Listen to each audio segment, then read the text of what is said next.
Good afternoon. We have a few late rain and thunder showers working their way through southwestern South Dakota. Those will die down as we head towards sunset. 45 are low in Sioux Falls and Aberdeen, 49 in Pierre, and 46 with a few light sprinkles possible in Rapid City. Tomorrow, partly to mostly sunny skies, but windy. 72 Sioux Falls, Aberdeen, and Pierre, and 67 in Rapid City. Sunshine and warmer temperatures on the way for your Mother's Day weekend. We'll take a look coming up. KELOLAND's First at 4 starts right now. Live from KELOLAND Media Group. KELOLAND News, First at 4. Coming up, one driver is charged with a high-speed crash in Hamlin County. We'll tell you what we know. Plus, the grades some Minnesota counties got on a recent air quality report. And the University of Minnesota meets a key demand from protesters. Good afternoon, and thanks for tuning in to First at 4. I'm Don Jorgensen. And I'm Kelly Volk.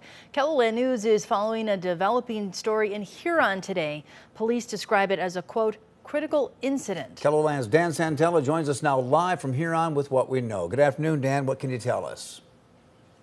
Don, Kelly, good afternoon. The Huron Police Department had said in a Facebook post today that there was a, quote, critical incident going on in southwestern Huron. It asked people to shelter in place. Fast forward to 2:30, there was note that there is no longer a threat. However, one area would remain closed. That's 10th and Minnesota here in southwestern Huron. We went up there when we arrived in town this afternoon. We were asked politely to step back a block as law enforcement continues to do their work. So there appears to be some measure, at least, of resolution to what was once described as a critical incident here in Huron today. But we're trying to find further details about exactly what happened. We know at one point law enforcement was seeking to find a 15-year-old boy. I've asked to talk with police, continue to hope to get that, and I'll update you in about a half hour about what I've learned. Reporting live in Huron, Dan Santella, KELOLAND News. Thanks, Dan. A Pennington County rape suspect has been arrested in Minnehaha County. Court documents say 20-year-old Jesse Mills Kills-In-Water is accused of rape and sexual contact with a child under the age of 16. He was booked into the Minnehaha County Jail last night. A Pipestone, Minnesota man is behind bars in South Dakota, accused in a pursuit that started near the state line. The Brookings County Sheriff's Office says 39-year-old Cody Tellenhusen was arrested for aggravated eluding, reckless driving, and burglary. He also has 5 warrants for his arrest in Minnesota. Authorities say that the pursuit started near Ivanhoe just before 9 o'clock Wednesday morning. The Sheriff's Office says that an SUV was going over 100 miles an hour at one point. The pursuit went down I-29 and ended at a home south of Coleman. Tellenhusen tried to hide in a shed but was found. The total distance traveled during the pursuit was around 70 miles. Tellenhusen has a history of DUI, drug, and assault arrests in Minnesota. A Brookings man was taken to a Hendricks, Minnesota hospital after a crash in Brookings County. The Sheriff's Office says it happened just before 2 o'clock yesterday afternoon near Lake Hendricks. A dump truck was heading north when it went into the ditch and rolled. The truck was carrying 3 tons of rocks and pavers at the time. An estimated $14,000 in damage was done to the truck. The driver, 25-year-old Tyler Fairchild, suffered unknown injuries.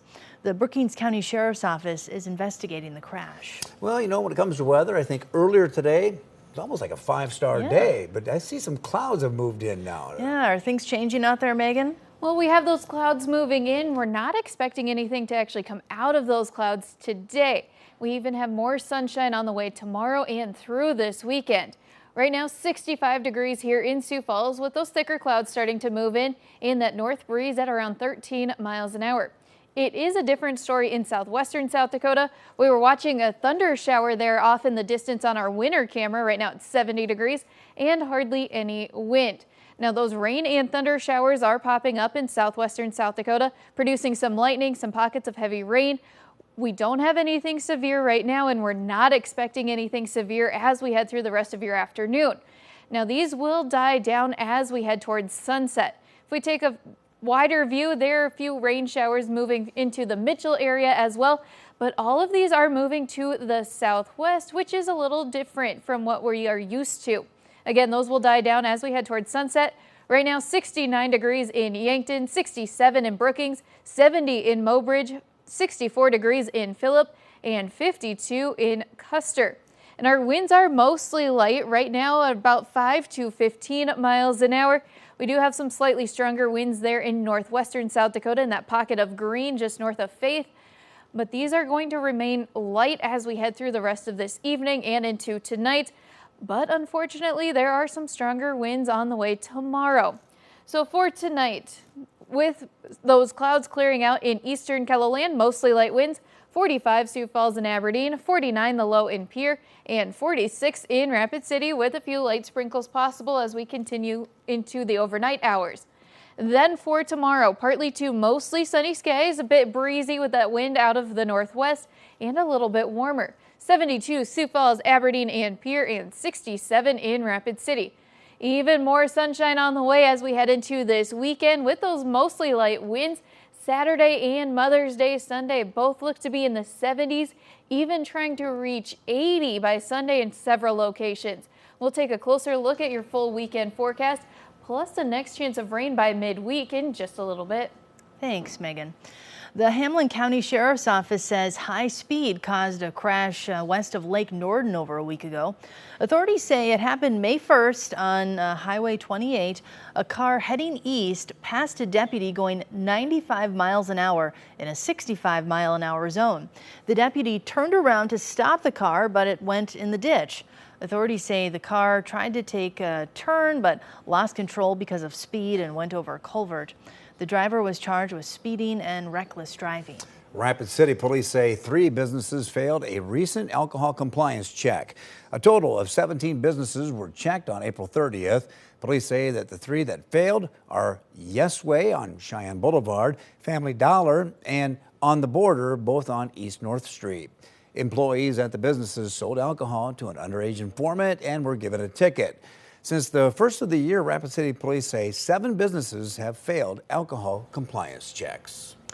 More than 131 million Americans are breathing unhealthy air. That's nearly 2 out of every 5 of us. That's according to a new State of the Air report from the American Lung Association. But in Minnesota, Duluth and Rochester make the list for the cleanest air when it comes to ozone levels. Adam Del Rosso with our CBS affiliate in Minneapolis shows us why Minnesota has room to improve. For 25 years now, the American Lung Association has been releasing their State of the Air report, closely keeping an eye on air quality conditions across the country. Well, the good news is they've gotten better. The bad news is they're not as good as we would like them. That can be said around the Twin Cities, too. This year's report lists us 79th worst in the nation for high ozone and 48th worst for short-term particle pollution. Across the state, we're doing well with ozone. Anoka County gets the lowest grade, a C, but the short-term particle pollution is worse. Becker, Beltrami, Cass, and St. Louis counties got an F, with Crow Wing, Hennepin, Lyon, and Stearns counties getting Ds. Disproportionately, the poor and the people of color are impacted by exposures. When we think about where these plants were built over 25 years, 30, 50 years ago, they were built around poorer neighborhoods. But it's not just factories and cars causing the lung and heart problems. Wildfires are a growing risk too. Last year's summer of smoke was not included in this year's report, which is why the American Lung Association won't be surprised to see a drop in the air quality in next year's report. I think we have to take away that climate change is having a real impact on our air quality and that we need to address that sooner than later. Adam Del Rosso, WCCO News. Here in South Dakota, Meade County received the lowest grade with a D. Jackson County had the highest grade with an A.